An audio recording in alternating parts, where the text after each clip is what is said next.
I think people hear the word compliance and they automatically think of a check the box activity, or let me just throw a bunch of stuff at someone to see, if it kind of sticks. But really, when you start to step back and think about the whole reason for a compliance activity, in particular, like a Sarbanes-Oxley, it's to be able to provide someone, and that's usually an external party, a level of comfort around how you're protecting something. So it all comes back to protection, right?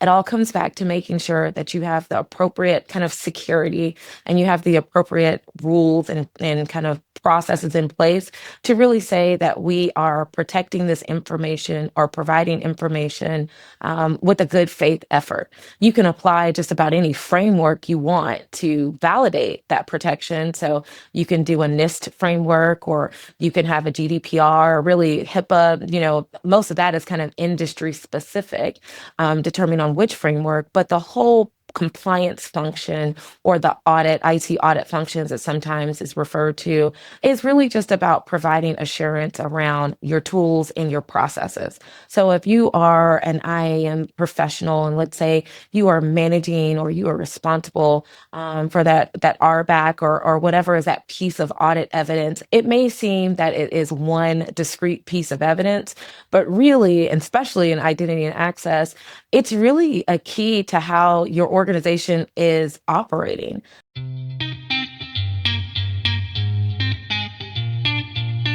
This is Identity at the Center. If it has anything to do with IAM, this is the go-to podcast. Now your hosts, Jim McDonald and Jeff Stedman.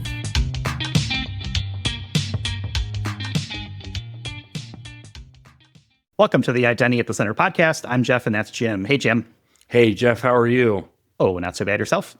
I'm doing great. I'm really excited for this episode. It's a continuation of that series that we started in the beginning of the year. And I talked to our friend and guest for the first episode, Ghazi. He told me today, and this was unprompted, right? He said he's still getting people who are watching the episode for the first time, reaching out to him. I think it's one of the great things about, our show and and the guests that we have on is these episodes have a long tail. So we put out an episode, it could be a year ago or 2 years ago, it can still be completely relevant. I think the topic we're going to talk about today will be relevant. I mean, it's been relevant for the whole time I've been in IT, and probably for the rest of my career as well.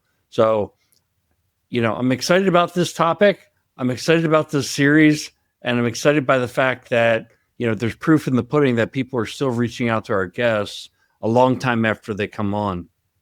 Yeah, I mean, we have a long tail. We have great audience out there that listens, so definitely appreciative of all that. And hey, new people are discovering all the time, which is pretty cool. It's on the internet, so it'll live forever, theoretically. So yeah, I think people will discover this. And, I think you and I have talked about this, and mostly you, is this is like a time capsule, right? Of, as of today or 2025 in March, as we're recording this is what this topic was like. So who knows? We might be in a history book in the future somewhere. It's all right, well, this is where, some artifacts that people might look at. And with this being our 340th episode, there is certainly a lot of content that people can kind of pull through. But yeah, it's pretty cool.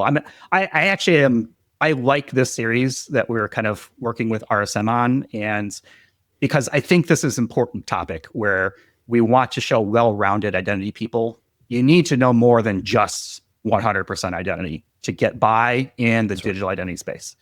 So that means things like what we're going to talk about today: compliance, governance. That means cybersecurity at large. We're probably going to talk about AI and the cloud, right? You don't need to be, I get it. You and I are, identity people, but we also need to be able to talk about other topics and be able to relate and have a more well-rounded knowledge around that stuff. So I guess that's the long way to say is I'm happy that we're doing this type of series, because I always believe in sort of that well-rounded education to make sure that we can spread the gospel of digital identity in as many ways as we need to to people who maybe aren't what they consider identity folks. Yeah, it's one of the reasons also that you can come from so many different backgrounds and be successful in this industry, is that there's so many different types of angles you can take, not only to get in, but even when you're in the industry. different areas you can focus on or be expert in. And it makes up for maybe the areas that you don't have. So if you're not technical, you might be a project manager. If you're neither one, you might be a subject matter expert in something like compliance, privacy, kind of like the paper or the regulation side of the industry. All those things are all important, and they make up the big picture. Yeah, or maybe you just have golden, radio pipes, and you do a podcast every week. That could also be it. Yeah, I don't think that's why we do the podcast every week, but we'll just go with that. But one other thing, and this will be my professional segue, like I've been trying to do, is the conferences. Like, just look at the conferences, and nobody wants to say they have tracks anymore, right? They want to have themes, or I don't know, because they want the idea that you can go to the conference and bounce between the tracks, but they're still tracks, right? And they vary from executive leadership to technical to other business regulations, standards, the whole 9 yards. And so I think conferences are a perfect way to continue that education and build yourself out. And if you're not an expert in compliance and regulation, you have two choices. One, you can go to the conferences that will go over our discount codes in a second. The other is come to the Identity Center podcast and listen to this episode. Yeah, we'll get you started, and then you can continue on your discovery, your journey of discovery past that. But that was a very professional segue. Let's build on it. We do have some conferences that we're going to be at, as well as have discount code for. So the first one coming up here pretty soon, Jim, is the European Identity and Cloud Conference in Berlin. So that's put on my cup of your coal. That's May 6th to the 9th. And if you use the code IDAC25MKO, you get 25% off. So I know you and I are excited about getting out there for the first time and checking that out. So that's one that's coming up pretty shortly. So hopefully, we'll see some new friends and maybe some friends that we've seen come across the pond to us in Identiverse, which we also have a code for. So if we want to talk about Identiverse, that's in Las Vegas. That is June 3rd through the 6th. You and I will be there. We have some things that we're going to be planning on there. I don't know if now is the right time to mention it yet, but we will be part of the opening kind of ceremony type thing at the, the opening night of the expo hall and stuff like that. So I've kind of alluded to that over the last maybe several months, but it's official. And now we're just working out the details of actually how to pull it off. But if you use that code IDV25-IDAC25, I know it rolls right off the tongue, you get 25% off. I'll have both of those codes in our show notes, and they're always on our homepage at idacpodcast.com. So if you just scroll down, you'll see the codes that we've got there active. I'm sure we'll get some others as you go throughout the year. So check back, and if you've reached out with questions and things like that about that kind of stuff, check back. We generally will try to get something for all the major conferences, or as much as we can. So one of the main things I'm happy about is that the conference codes that we give out are not case sensitive, because if they were, this would get really confusing. Not case sensitive, and typically we strive to get like the best code that we possibly can. So we're not in like an awkward position of like, oh, I heard this code and there's a better one over here. So typically we try to make sure that at least it might be a tie, but at least you shouldn't find anything better. So hopefully we become the one-stop shop for those types of codes. And you've done a lot of work on that. Yeah, no, I insist on that. Like, if we're going to go ahead and give out these codes, we want to make sure that they're not usurped by a better code somewhere else. So feel confident to use the codes that you find here on the podcast. Yep. Okay. Enough preamble. Let's get to our guest. She's been patiently waiting. She's put up with a whole lot of our stuff getting set up and prepared for this. I want to introduce Kia Smith. She's a director in RSM's security and privacy risk consulting practice, along with us. Jim, welcome to the show, Kia. Thank you so much for having me. I'm very, very excited to have this conversation. I'm humbled to be invited. I have listened to a lot of your distinguished guests, so I hope I can continue maybe to contribute to the discussion and the discourse that you guys have here on this great platform. Well, I have no doubt that you will. That's why you're here. You're an expert in this space. And so why not pull in some of the smart people that we work with to talk to us on these topics? I guess the first thing that I always like to get into is backgrounds of people. Jim alluded earlier that people come from like kind of all kinds of backgrounds. I was a bartender before I got into IT. And I don't drink. So figure that one out, folks. But there's always interesting stories. And I'd love to hear how you got into the cybersecurity space And then I guess, do you consider yourself a cybersecurity person, a compliance person, both, something else? Tell me a little bit about your journey. Yeah, that's a great question. And Jim was spot on. I think myself, like most people, have that very non-traditional kind of journey to get here. I always say, cybersecurity and compliance IT audit was my side hustle all through school. So I went to school and did a lot of school because I went to grad school and I went to law school and I was a public policy major. And then I went to law school and I thought I was going to do education law, and I was working on a lobbying firm, writing amicus briefs and doing all the things law. And the whole time I was doing that, I was an IT auditor in the federal government, and that was my side hustle. And so in the government, then they just wanted someone to kind of learn this cyber and compliance things. I didn't really know what any of them meant, but I always said yes to all the trainings, to all the opportunities. And it's just something that a career that kind of developed in and of itself. And throughout all of my education and all of my experience on the legal side, I always kept coming back to my experiences that I had in working in the field. And so I really felt that this is where it spoke to me. Much to everyone's chagrin, that was like, what was all of that about for law school and LSAT and everything. But I certainly think it helped give me some good perspective. And there's certainly lots of transferable skills that I took from my education. But I truly have decided and determined that I'm really more of like a cyber professional that just happens to focus on a lot of compliance and governance things. So let's talk a little about that law background, because I think we've had actually a couple people, Jim, if I remember, that have sort of law backgrounds that have moved into the space of cyber.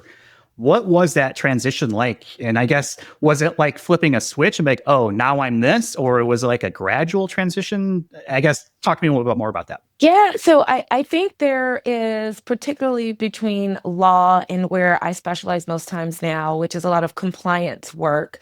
Most of the compliance that I deal with is regulatory, legal, so big, documents and lots of critical analysis and interpreting of statutes and terms and contractual kind of clauses, all which are things I did in law school and I learned to kind of interpret and investigate. So I think that piece of it for me was a little bit more of a natural fit. But really, it was just kind of interesting. I distinctly remember I was a GS nothing in the government working on this kind of, very generic IT governance audit that they were just trying to literally build. They didn't really even know what it was. And I was talking to an administrative law judge who, for those that don't know, administrative law judges, they practice law on behalf of the government. It's a great way to simplify it. And she suggested that maybe I position myself to do the work that I'm doing, but within the Office of Inspector General, because that had more executive oversight, had a little bit more congressional leaning, a lot more statutes, thought it would lend itself more to what I would be interested in, being with my law background and public policy and all of that. So that's really where I found my home. And it kind of just merged all of these skills that I'd been honing, my critical analysis, my ability to kind of read and understand and apply laws to facts that we were being presented. The facts were cyber and technological, but they still were facts nonetheless. So I think there's lots of synergies there. That's why you tend to see, some retired lawyers and others of us hiding kind of in the mix in the cyber sphere. Well, their loss is our gain. Being one of our colleagues, it's always great to hear from you. For people who aren't familiar with what a director in a consulting practice does, right? It's kind of somewhat of a generic of a title. What is your day-to-day like? Like, what would you say you do around here? Oh, what do I do around here? Sometimes I ask myself that as well. There's lots of things that you do, in any firm that you have, there's a lot of an industry and education component. I think where I'm at as a director, I see that as probably one of my most important roles that I play. And the education is both internal to our teams, to our junior colleagues, folks that we're trying to train up and really, I know Ghazi was on your show before, spoke about our apprentice model that we have. It really is an apprenticeship. That's how I learned, really growing up, how to apply and what are some techniques and how to interact with clients. So that's a big part of my job, is the training and the education and kind of in that apprenticeship. But another big part is doing things like this. Actually, it's thought leadership, it's participating, being a force in the industry, making sure that we're sitting at the table, that we're staying up on, particularly in my field, regulatory and compliance type changes that have happened, that we understand trends, and that we're really, working with our clients to meet them with what they need. And that takes a listening ear. It takes a lot of educating them on what I'm seeing as a practitioner, and them educating me on what they're feeling, needing, and what the market is kind of demanding. So that's what a lot of my job is. I mean, I could go through all the minutiae, which you know about with, billable hours and all of the other things. And obviously we're doing reports and all the things that you would immediately contribute to a professional services firm. But I really think that's my main charge kind of as a director at this point in my role in the firm. It's really kind of being that integral education piece, internal and external, to really promote us forward, to make sure that we're really bringing the best power and the best minds and talent out in the market to meet our clients' needs. So Kia, I think back to, well, first off, I think that the listener base of this podcast are the IAM practitioners of the world. So those people throughout the career journey, people who are just starting out, just getting their arms around cyber and identity, all the way up to the most senior people. But I think back to the early days of my career, and it was right around the time that Sarbanes-Oxley became law, right? And it was like everything you could do to justify a project was like, we're solving these Sarbanes-Oxley problems. They really didn't have context for what was happening or why that was relevant from a cyber perspective. So I was wondering if you could kind of, thinking about that person who's maybe implementing the controls or trying to align their projects to these frameworks that are set up with the regulations. How does somebody think about what the parts and pieces are and how that affects organizations and how they do IT and cyber? That's a great question. And it's something that I wish I too, when I was maybe first starting out, had a better appreciation. I think people hear the word compliance and they automatically think of a check the box activity, or let me just throw a bunch of stuff at someone to see, if it kind of sticks. But really, when you start to step back and think about the whole reason for a compliance activity, in particular, like a Sarbanes-Oxley, it's to be able to provide someone, and that's usually an external party, a level of comfort around how you're protecting something. So it all comes back to protection, right? It all comes back to making sure that you have the appropriate kind of security and you have the appropriate rules and kind of processes in place to really say that we are protecting this information or providing information with a good faith effort. You can apply just about any framework you want to validate that protection. So you can do a NIST framework, or you can have a GDPR, or really HIPAA. Most of that is kind of industry specific, determining on which framework, but the whole compliance function, or the IT audit functions that sometimes is referred to, is really just about providing assurance around your tools and your processes. So if you are an IAM professional, and let's say you are managing or you are responsible for that RBAC or whatever is that piece of audit evidence, it may seem that it is one discrete piece of evidence, but really, and especially in identity and access, it's really a key to how your organization is operating. It's really a key. It really displays to anyone that's looking at what is your general kind of stance in terms of security and protection. So it's oftentimes we get lost in, especially when you start to hit audit season, it just seems that maybe you're getting hit by multiple external parties, and sometimes it can be kind of hard to decode which audit means for what, right? Because there's all these different external kind of parties asking questions. But just know that the evidence that you provide rolls up into a bigger picture that makes a statement about your environment. So it's always important to really know that all of it matters in telling the complete story of kind of how your organization is running itself. Yeah, and I feel like the word compliance and security sometimes get mixed up, and some people think that, oh, we're just chasing after being compliant with these regulations.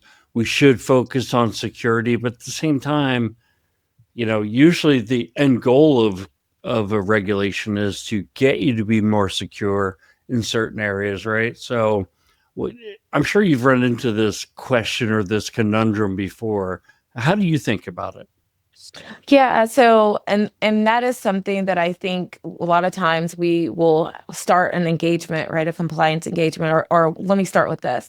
I think compliance, when you think about it, compliance is I think more of a reactive, right, process. Compliance is usually an external somebody or something that's asking you to validate or show what you've done, right? So it's a view of what you've been doing, right? A reactive or a post. It's in the past. Show me what you've been doing. Governance, though, is really a proactive kind of activity, right? Like that's the behaviors, that's how you want to be, how you want how you want your organization to run. And within both governance and compliance, you can't decouple either from security, right? So I think they're not mutually exclusive. I don't think that you're either a really secure or a very compliant. I think that you're secure first, or most organizations should be secure first. And then you may need to change how you're demonstrating that security to align with that compliance framework, but they shouldn't be decoupled or thinking of as two separate. So if I'm going to be very secure, I can't be compliant, because you're absolutely right. At the end of the day, that compliance is really about sharing and showing and demonstrating that you have a level of security around your organization or around your processes. So okay, just from my perspective, Sarbanes-Oxley and PCI, those are kind of like the OG regulations for me. And throughout, I'd say quite a bit of my career, it was like, oh, these are your SOX and PCI applications. So those are the things you chase after. But it seems like today there's a much more complex regulatory environment.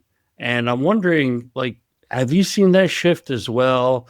And, when you think about that, what are kind of some of the most significant drivers of that shift? Yeah, there definitely has been a shift. And I think a lot of the shift is due to organizations, businesses, and governance heavily relying on third parties, right?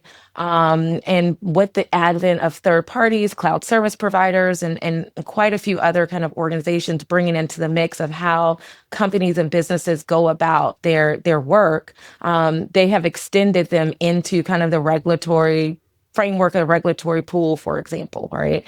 I'll use the government, for example. The government is one of the bigger consumers of third parties. That's either, a managed service providers. They leverage a lot of cloud service providers, a lot of tools that are third party, custom off the shelf tools for a variety of reasons, for efficiencies, for cost, cutting, and just for, best practices, really, right? Best in class. Well, those might not be traditionally tools or organizations or third parties that would normally be subjected to compliance because they're not a government thing. But now, because they have entered into the government ecosystem, either by being a third party vendor or by being a third party provider, they now find themselves subjected to some sort, or at least, casually related to some sort of compliance or regulatory activity. So you see all kinds of different actors now that are being subjected to maybe DoD type compliance regulations because they are a fourth or an nth party provider to a subcontractor. And now all of a sudden they're starting to see, contractual language or things that are requiring them to meet regulatory requirements in a way that they never would have, or they generally don't have to because they don't really play in that space traditionally. So I think as the world and business has continued to kind of expand and kind of merge across various different industries and use and leverage products differently, you've really seen kind of the expansion of the regulatory landscape. And I think a lot of external compliance and regulatory authorities have really recognized that. And so you started to see the shift in the last really 3 to 5 years of a heavy focus on supply chain, or sometimes it's called supplier risk management. But really, it's the idea of understanding that now the way businesses perform is a lot of services are outsourced. And so if services are being outsourced, are companies also outsourcing risks that they should or shouldn't be, right? And so there's been a lot of focus in continuing movement towards really having strong third-party processes and supplier risk management processes, just because that regulatory and compliance landscape has now gone outside of maybe the primary business and stretched into vendors and other parties. So I think it's something that I deal with it quite often. I can't tell you how many companies or organizations will reach out to us to talk about a certain thing, and they'll start the conversation with saying, I don't even understand, like, we don't work with the government. I don't even understand how this came into my contract, or why do I need to do this, or why do I have to, do this specific way of split tunneling, like, very specific kind of technical things that are kind of specific to the government. But it's really through those contractual relationships, and we're just, we are grouping and working differently than what we were even 10, 15 years ago. Yeah, just what you said there raised something that I've always wondered. So you talked about, you're outsourcing a function. Are you outsourcing the risk? So let's take a sample of a CRM system. You outsource it to a client or to a company, and they have SOC 2, they have all the, check boxes checked, and then they have a breach. Is that company now? You may have shifted the work, but really you're the one who suffers from that breach, right? Correct. So spot on. Okay. Yeah, that's, I guess, the way I've always thought about it. But what else can you do other than check for those things, right? Yeah, and so a lot of what a lot of the compliance frameworks that we deal with in this kind of move is they've kind of recognized that, right? They've recognized that the way businesses were interconnected in ways that we weren't previously, right? There's lots of different actors and providers across industries that are bringing best-in-class services, in a way that we maybe hadn't thought of. So a lot of compliance frameworks have been really developing and putting additional kind of focus on, so what are you doing around that SOC 2? Okay, great. You get a SOC 2 that says they use least privilege, or that says, everything is in AWS, or that says whatever, right? But what are you, the organization that's, contracting them, did you validate that? Did you do a spot check? Are you, looking at that on a regular cadence to confirm that nothing has changed? Do you have contractual language that requires them to notify you if they're changing something? Are you making sure that their cyber risk posture is in alignment with your cyber risk posture? Maybe you align to a certain framework or certain STIGs. Are you ensuring that those clients and those companies that you're partnering with, because they are providing services on behalf or for you, that they're really operating in a way that you find appropriate? So it's really putting a lot of focus and onus on, we understand that third party and service providers is really kind of how we operate in the world and in business, but we don't outsource risk. We outsource processes and services. So since you can't outsource risk, what are you going to do? What is your governance? Again, what is your internal kind of business behaviors and processes going to be to really make sure that you're managing and monitoring that relationship? You didn't just kick over the function and be like, good luck to you. Hope nothing fails. You're actively involved in it. So I think this is a super timely question to ask, because I feel like this is the new, well, maybe not new, but supply chain attack. It's not just physical goods of things. It's also the services that every company relies on from others. And I guess, you talk about some of the controls or layers of control that you might put in, like legal language within a contract. Who's responsible for that sort of language? Is that something that lawyers for the company should be thinking about? Is it something that maybe a risk officer or a CISO should be thinking about? I mean, should an identity person be thinking about those sorts of things and say, hey, what is our repercussion of this? Because there's a lot of SaaS services that are used by identity people, right? A lot of companies are moving their products to that sort of thing. I guess we know this is going to happen, right? It's just a numbers game and say, okay, someone's going to get breached. There's going to be some sort of issues. Humans are going to human, right? Mistakes will be made. What do I do about it though?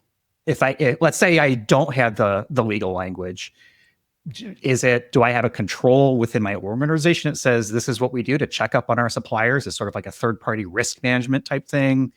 What can I do as a customer of these sorts of things? Because like you said, you can't outsource the risk. At the end of the day, I'm responsible to you as my customer to make sure whatever I'm doing meets your needs. If something behind the scenes is having a problem, that's my problem, not yours. I can't just pass the buck and say, well, it's not my problem.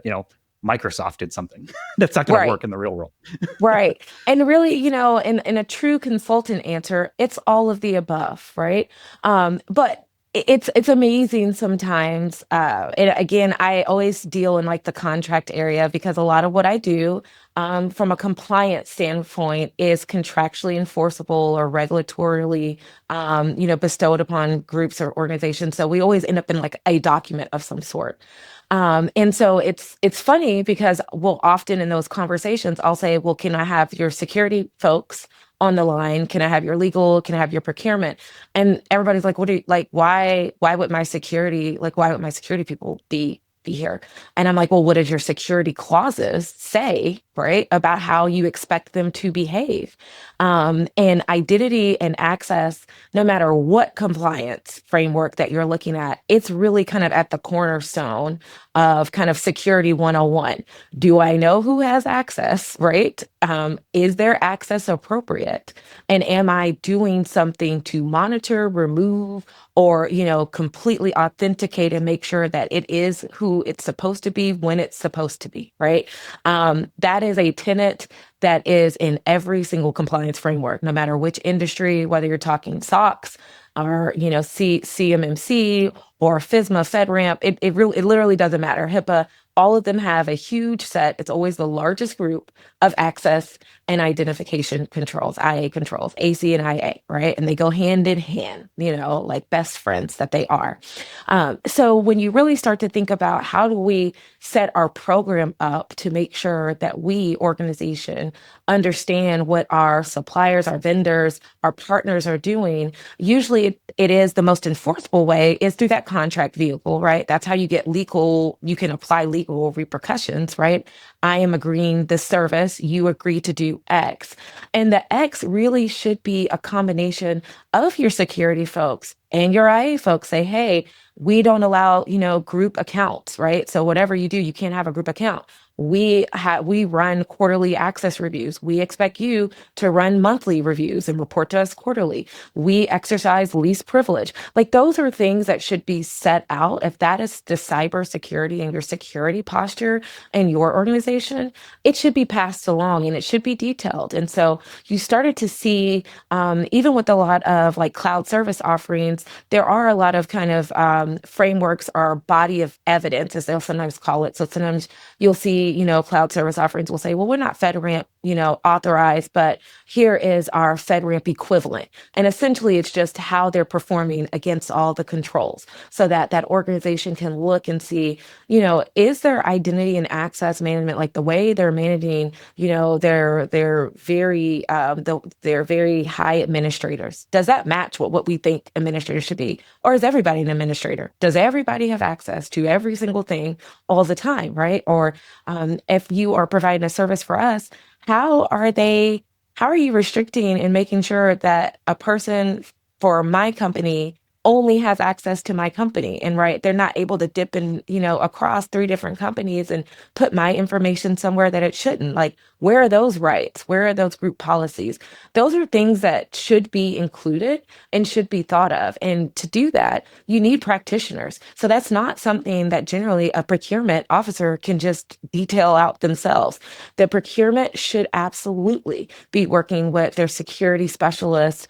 They should be working with folks that are administering their IAM to understand, hey, what is our access policies and what do we expect, our vendors to be doing?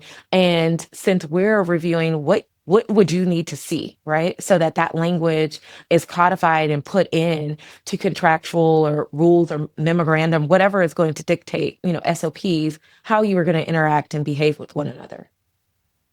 So I think you answered the follow-up question I was going to ask to say, where does this start? Is it legal? Is that really where it starts, is to have that teeth behind a contract to say, look, these are security requirements that our organization has, and make sure that language is in the contract. What concerns me sometimes is, are the right people looking at the contract to make sure that that's in there, which you just talked about? And maybe it's, I don't know where that information comes from. Is it just experience?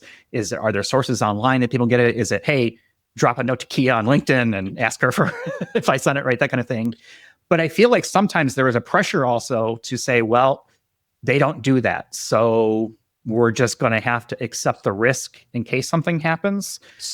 Talk to me about how the business gets involved with making that decision, and how do you make sure that people who are listening to this, people who are in identity and cybersecurity, are saying, okay, we're doing our best to protect our environment, but every once in a while you get the business that's just like, just do it, Right. right? How do you help manage that discussion?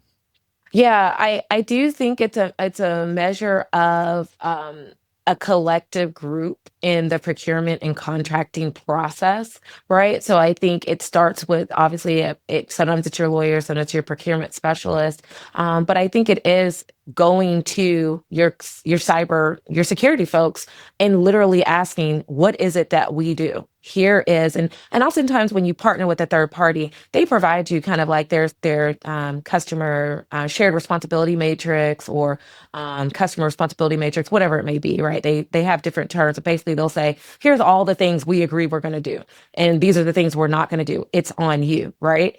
And so I think the first thing that I see a lot of times is organizations will get that kind of a standard paper, but it's not really reviewed.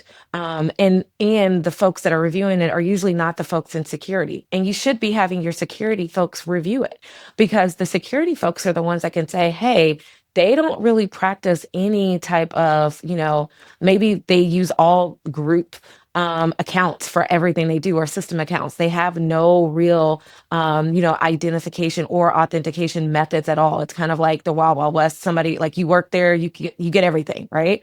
And you need somebody, but only a security person is going to be like, hey, we don't want that. And here's why we don't want that, right? That's that risk we're talking about. So then when that executive says, we're going to accept the risk, they actually understand what the risk is, they're accepting it. And it should be documented. That should still be documented, right? Like, the idea to not act should be documented the same way as how you do act when you're thinking of governance. Again, this is that proactive kind of behaviors. We've decided that we are going to continue this relationship with this third party. We're going to, accept their procedures or their security basically as it is. We've accepted that these, 10, 15, 20 things that they say that they're not responsible for, we've accepted the risk of managing it or not managing that. That should be a proactive, documented decision. It just shouldn't be a decision by, almost by neglect, right? Like, we don't really know what it means, so we're just going to sign it anyway, right? Because that's still not making the decision. That's just kind of, moving along. And the whole point is, again, governance is the behaviors you want. It's internal. It's who we want to be, right? And so all organizations should and usually have a goal in security to have very strong governance practices. So the idea that you are proactively acknowledging and accepting risks, security or otherwise, should be something that should be involved with multiple parties: legal, executives, and security. I'm always a fan of bringing our security practitioners to those conversations, because the insight that they provide make the words make sense, right? A lawyer that's reading it has no idea half the time why any of that matters, what tools they're using, even why that matters. You're going to need a practitioner to digest that for you. As I'm sitting here listening to you, I'm thinking I'm learning so much. This is awesome. And like Jeff, I had a question queued up. I think you answered it, but it made me think of one thing I did recently, and I'm sure this was regulation driven. I went to my doctor, like, oh, we have all these things for you to accept. And it was like, 10 pages of small 10-point font text. And I was like, sign, Right. sign. That's a whole other episode, right?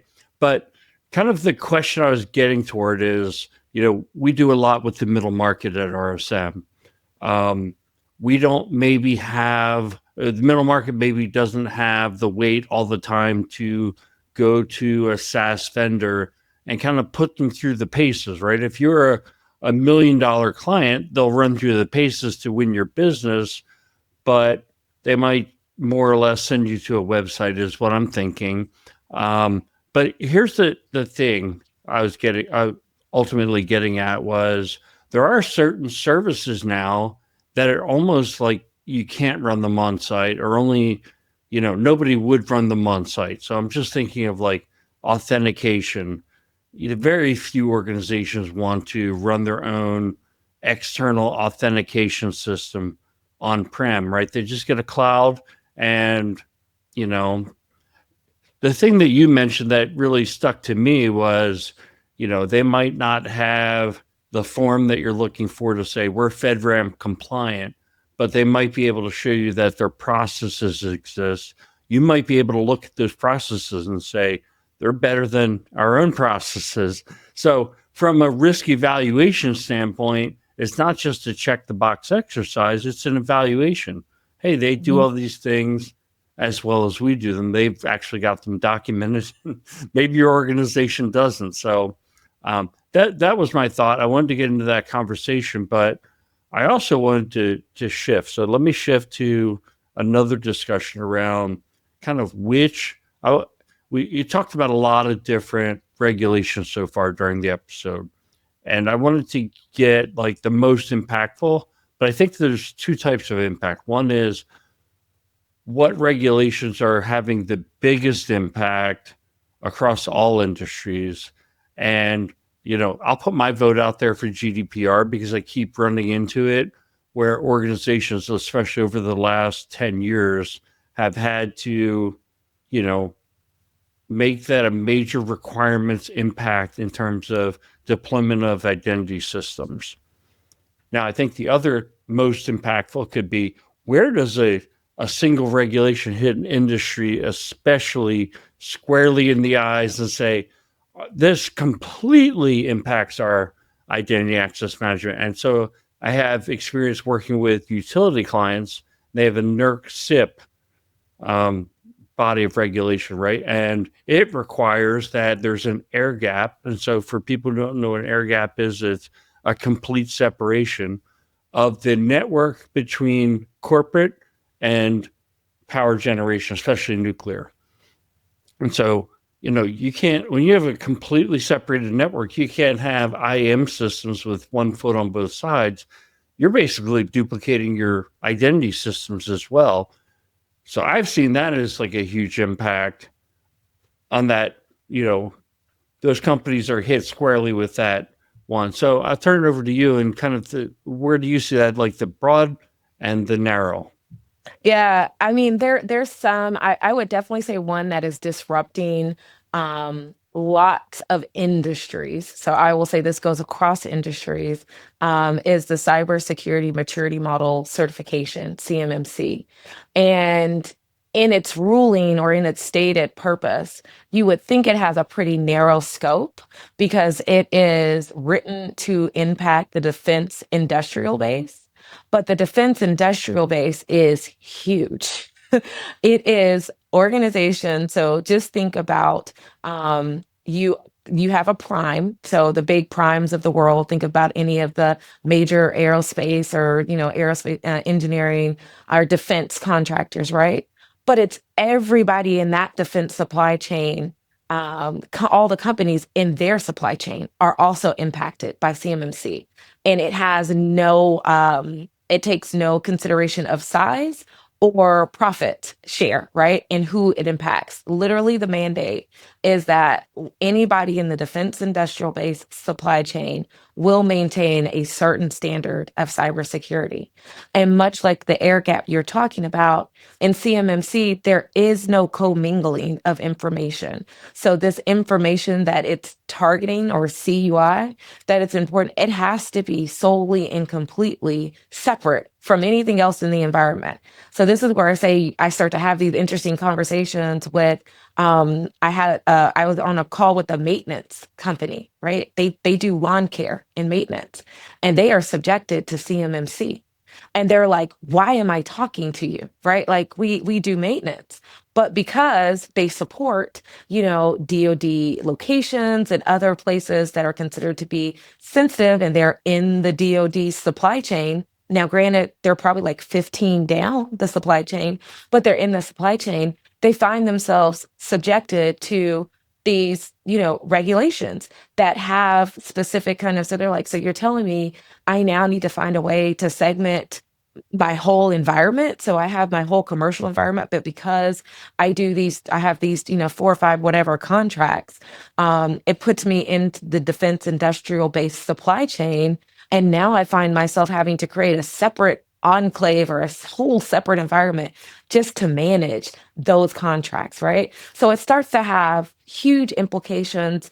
And really, we've been seeing it across every industry. It's impacting, healthcare providers, like I said, maintenance, huge manufacturing implications.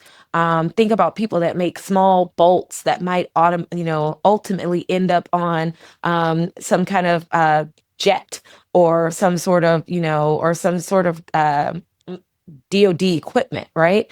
They may not even, a lot of them didn't even know they were in the supply chain until they started seeing all of these things flow down. And so it's completely disrupting how, they are delivering and how they're providing their business. And in a lot of those cases, when we go and talk to them, like, okay, we need to make sure that only appropriate people have access to this information. Show me, your role-based access, or show me your RBAC, or show me what you're doing. They're like, well, there's 3 of us. So what would you like us to show you, right? Like, we all have access. We all do everything. We all can see everything. Is that a problem, right? And we're like, ooh, let's dive into that a little bit, right? And see. For this environment, you may have to do something slightly different because it does require you to do least privilege, and it may require you to set up slightly different kind of access permissions and things like that. So I definitely think CMMC is one. The rule has been meandering for the past, 10 years-ish or so since the idea came about, but it went final in December. And I think a lot of people thought it was going to roll back, and it's full steam ahead in its requirements and certifications. And so it's requiring lots of organizations across lots of different industries to really figure out how and what they're going to do to implement it. And I will say one of the more tricky things is the identity and access management piece of it, because the whole cornerstone is that only the appropriate people have access to the information. And when now you have to set up, to your point, 2 separate environments, and you can't swivel chair, or you can't figure out, what do? Do you have 2 totally different kind of directories and policies, and you're totally managing 2 different, how do you do that in a way that makes sense? And so that's what we're constantly kind of working on with some of these regulations. So I think that's a big one. And then I think your second question is, what is maybe a more smaller or one that we're also seeing? I think there has been in the last few years with GDPR, I think some of the healthcare and expansion of some of those have also started to find their way across, not just specific kind of, usually used to be just like hospitals or medical facilities, but you're starting to see the advent of more like medical devices. Companies are being pulled into certain compliance things. They've technically or have always been with kind of maybe HIPAA or HPA, but now they're starting to see high trust and GDPR and some other things, because they often have international manufacturing places. And so that opens them up kind of in a way that they didn't expect. So I think for me, it gets kind of exciting when you kind of see how everything starts to really intertwine. But it certainly can provide challenges, because most businesses are not set up to only respond or be organized in a way that compliance frameworks, speculate. right? They are designed to run their business. So it's always very interesting in working with clients to kind of figure out how to right size their footprint or right size their processes to fit their business needs, but more importantly, their governance aligns with their compliance. So again, it really goes back to what are the proactive behaviors that they can put in place so that compliance is just a thing that kind of checks on their governance. It's not a different thing that they actually have to do. So you've got me thinking now, Kia, the supply chain of, all the different parts of especially for like government type stuff. You mentioned CMMC. Is this podcast supposed to be CMMC client? Because I know that we're on podcast players in some of those environments. So I don't know if we have to. I don't know. It depends. I've seen some really strange things come into scope in some of these assessments, right? I mean, it depends on what you start talking about and what you start recording and what you start, and that's where a lot of the theoretical conversations come in at, right? Like, what really should be considered sensitive, or what really in the DoD space, what should be considered CUI, controlled unclassified. So the idea that there's this whole body of information that is sensitive enough, it needs to be protected more than just regular information, but it's not like top secret things, right? But it does require some additional layers and effort there. So, somebody might be reaching out to you and want to know, kind of like where's FedRAMP or where, some of these compliance things on your roadmap, because they want to be able to use your podcast in their environment, and their environment's fully compliant. You're knocking them out of compliance. We'll air gap. You'll have to buy a tape cassette player. There you go. Record us a tape and put us in a room and just put us on a speaker, and that's the way we'll cover that. Mm-hmm. I know I want to be cognizant of time, and I have one more question I want to ask you, because I feel like we've set a record, Jim, in the last year where we've gone over 45 minutes without mentioning really AI. And so I want to get Kia's thoughts on, where do you see AI really impacting sort of the space between compliance and some of the things that people in the digital identity and cybersecurity space really need to start to think about? Yeah, I think when you think about AI, right, and its usefulness, it's really used to kind of advance or make processes more efficient. There's certainly a lot of routine kind of either governance and security type things that you could use AI to really help you check on a regular basis. And again, I think from a governance standpoint, that's very powerful and really maturing your cybersecurity posture forward, right? Being able to use these.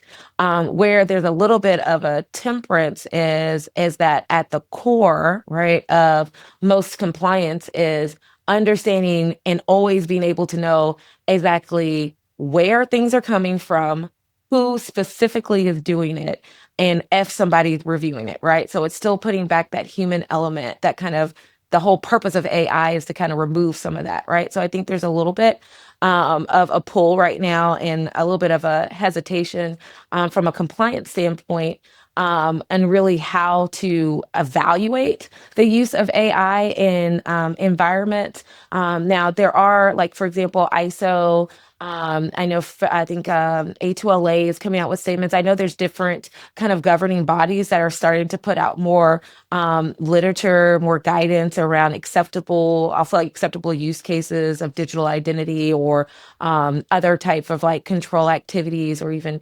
data, a lot of data gathering activities. So if you think about AI in a financial industry and how it can be used to kind of aggregate large quantities of data reporting, there's a lot of questions and maybe some controls and frameworks coming around on how to validate the inputs, so that you can rely on the outputs that are generated from whatever AI tool. I think that's going to continue to expand because it's not going away, and people want to use it. I just think, as everything, technology is light years ahead of, laws and regulations. So that's nothing new to anyone that's there. But I think organizations, again, from a risk perspective, and again, I'm a cyber risk practitioner at heart, right? Everything to me always comes back to risk. Again, you never can outsource your risk. So no matter what you're using, tool or otherwise, as a cyber risk practitioner, I'm always going to question, okay, but how do you get comfort or validate that what you're doing is appropriate? And that may mean spot checks. That may mean that you use AI in a limited fashion over certain areas where the risk or the impact is less in your environment versus others. But I certainly think it will be continued to be pulled in more from a compliance perspective. But I think they're just behind in really evaluating how it's going to be acceptable within the frameworks as they exist today. I feel like we could talk for hours and hours and hours on this, but I don't want to do that to you. So I think this is probably a good spot where we kind of start to wrap things up. I've learned a lot just in the last hour or so that we've been talking, and I think there's so much more we can cover. So hopefully you'll come back and continue to educate us on some of the things that might be changing in the world and things that we start thinking about. Right? It's okay to get smarter. I think that's one of the things that we should always be cognizant of. Is like, okay, hindsight's 2020. What can we do next time to be better? And so I think back to like where we started, maybe the conversation around contracts and legal. If that language isn't there now, when it's up for renegotiation, maybe that's a good time to start thinking about it, right? So there's continuous improvement, from that standpoint. Let's go ahead and leave it there for right now. I do want to end on a lighter note because we were talking and sort of preparing for this show, and you totally blew my mind with the concept of a pickle pop. I am not a pickle fan. I will go on a platform and a hard stance, a hard opinion of I do not like pickles. And so the idea of a pickle pop really, I find personally, I hate to say it, but a little bit revolting. So tell me about a pickle pop. What is it? Why is it? And who is it? So pickle popsicles are a delicious and, from Jim's input, a nutritious, apparently, snack that one can enjoy any time of the year.